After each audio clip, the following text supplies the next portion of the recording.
Shalom Ouracha, chers amis, nous allons partager ensemble une petite étude sur les mois de l'année du calendrier, et particulièrement sur notre mois, le mois de Tammuz. Le mois de Tammuz, c'est un mois un petit peu particulier.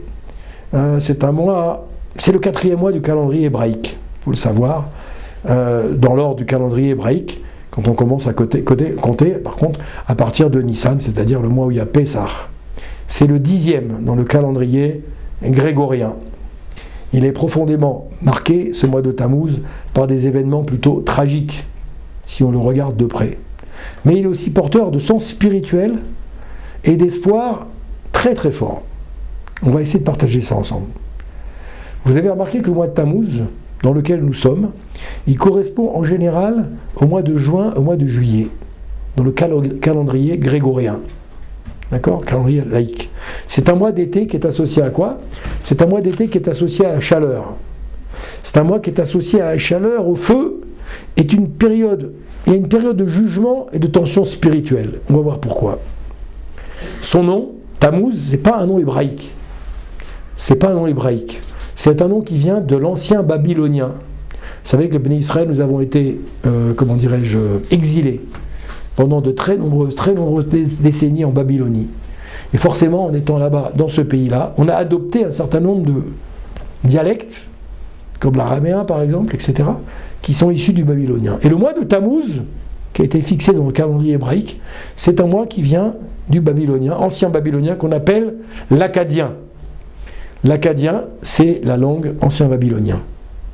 Tammuz, c'était une divinité qui était liée à la végétation, dans l'ancien babylonien.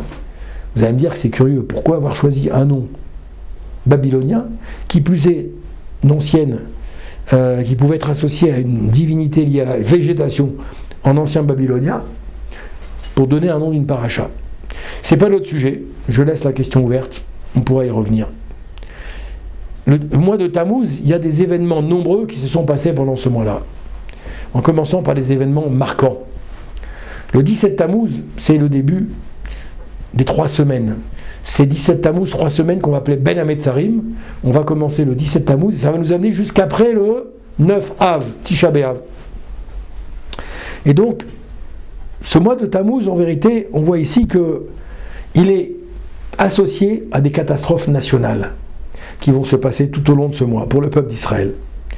Basiquement, il y a 5 malheurs qui se sont passés pendant cette période-là de Tammuz, et particulièrement le 17 Tammuz selon le Mishnah de Ta'anit. La Mishnah de Ta'anit au chapitre 4, là-bas, elle nous dit que 5 choses se sont passées. La première chose, c'est la première brèche dans les murailles de Jérusalem, qui va malheureusement augurer de très très mauvaises choses pour les Béné Israël et pour la ville de Yerushalayim.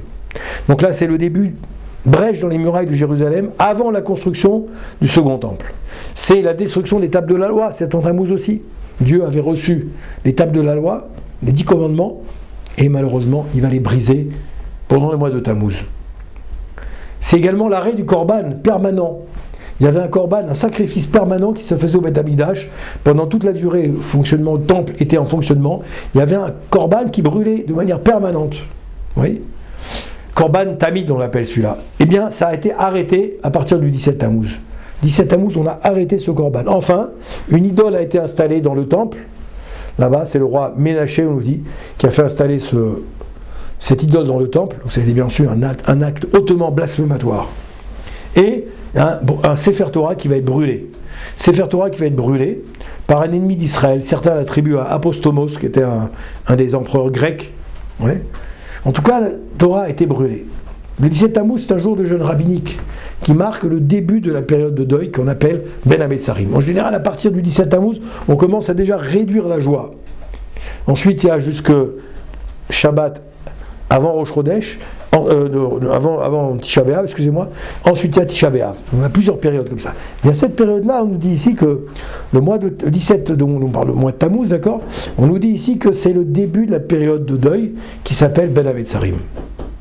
D'accord ? Il y aura d'ailleurs un jeûne, qui sera le jeûne du 17 Tammuz, qui va marquer ces 5 événements que je suis en train de vous présenter très rapidement. Selon la tradition, Tammuz, c'est lié également à une vision déformée de la réalité. le veau d'or, l'idolâtrie, tout ça, ce sont que des illusions. Eh bien, en vérité, c'est la conséquence de notre mauvaise vision des choses. On a une vision qui est subjective et une vision qui est déformée par, malheureusement, la réalité de la situation qu'on est en train de vivre. Et c'était quoi la réalité de Israël? C'était le veau d'or, c'était l'idolâtrie, le monde de l'illusion. C'est aussi le mois de Tammuz, le mois où la passion est mal dirigée. Le feu émotionnel, la perte de contrôle. Le feu, ça peut être très bien quand il est bien dirigé, quand il est bien guidé. Mais quand il part en vrille, c'est le cas de le dire, là, c'est plus bien du tout. Mais c'est ce qui se passait là. La passion qui est mal dirigée. Troisième chose, l'échec de la révélation. Il faut savoir que quand Dieu a donné la Torah, il a donné la Torah à Moshe Rabbeinu. Moshe Rabbeinu est venu sortir avec une première fois, une deuxième fois, bref, quand elle a été cassée. Quand il est ressorti avec, il a dit voilà, dans cette Torah, qu'est-ce qu'il va y avoir? Je vais vous expliquer un certain nombre de choses très très importantes. Et donc, il va expliquer quoi en outre, c'est que les Luchot Abrit, en vérité, que les tables de la loi, il va nous expliquer que c'était un don d'Akadosh Baruch Hu, mais qu'ils ont été brisés. Ça, c'est l'échec de la révélation. Il va nous expliquer quand la passion est mal dirigée, ça va donner un feu émotionnel qui va amener à une perte de contrôle, et on va faire des bêtises jusqu'au veau d'or. Enfin, c'est la vision déformée de la réalité, comme je vous l'ai dit. Ça, c'est aussi l'idolâtrie, c'est aussi l'illusion, et c'est aussi la fabrication du veau d'or. Donc on voit dans cette paracha de Korach, tous les messages qui nous sont transmis. Le message profond, je termine avec ça, du mois de Tammuz, c'est quoi? C'est déjà de prendre conscience de ce qu'on a perdu. Parce qu'on se lamente des fois devant des choses, mais on ne sait même pas ce qu'on a perdu. Oui. Donc essayer de prendre conscience de ce qu'on a perdu. Le contact direct avec Hachem qu'on avait par l'intermédiaire des Luchot Abrit, ça on l'a perdu. Puisqu'elles ont été soit enfouies, selon certaines explications, soit prises par les peuples étrangers. L'innocence du peuple fraîchement sorti d'Égypte. On est sorti d'Égypte, tac, on commence maintenant à se mettre dans ces problèmes-là, Korach, Adato, etc., etc.